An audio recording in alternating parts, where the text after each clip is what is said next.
I've been working in urgent care for coming up on 5 years now, and every day that I work, there are generally a handful of patients that tell me that they tried to get into their primary care doctor, but they weren't able to see them, and so they had to come into the urgent care.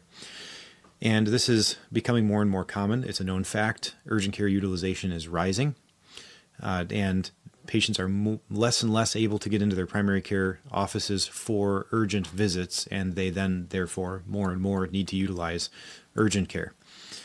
And there's many reasons for this, but the one that I want to highlight here is that insurance reimburses the primary care doctors for preventative medicine, meaning that they do well visits, and they get reimbursed a good amount of money for doing well visits in the name of preventative medicine.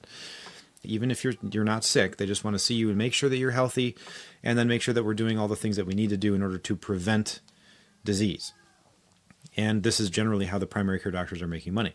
Now, for that reason, and for a lot of other administrative reasons, the number of patients that your average primary care office provider needs to see, so a single provider would need to see roughly 1,500 to 2,000 patients in a year. They need to manage that number of patients. And that means yearly visits. That means for preventative medicine. That means their acute needs. That means their chronic needs.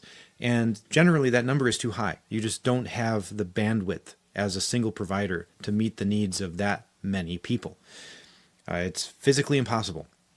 And so for that reason, a lot of patients have to go to urgent care if they have an acute need that arises. Contrast that with direct pay, low overhead, not going after the insurance. We have minimal administrative tasks. There's just less involved. I only need to see a fraction of that number. What that translates to for you, the patient, is when you need something, I will be available to meet that need. If I'm only managing between 250, 300, and 500 patients, then if you need something and you need to be seen that day or the next day, we can make it happen. We can make room in the schedule for you. The 500 patients are not going to need a whole lot over the course of the year. Now, if you triple that number, or you quadruple that number, then we're probably going to be dealing with things that I'm just not going to have the bandwidth to deal with. Now, thankfully, if the number grew any higher, then you do have to add auxiliary staff so that you can then continue to meet the needs. But you're basing the foundation of the practice on being available for the patients when they need you, and also making it affordable because you're not dependent upon insurance to foot the bill.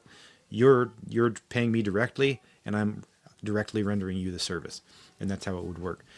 So primary care offices pushing their patients into urgent care, and I'm saying that the reason for that is multifactorial, but it's generally because the insurance is rewarding them for doing preventative medicine. And then in order for the primary care doctors to make ends meet, they have to see a high volume of patients. And so that translates into patients needing to go to urgent care in order to be seen. Direct pay, on the other hand, reduces the overhead costs enough to allow for much smaller patient panels, and this means that the provider should be available when you need them.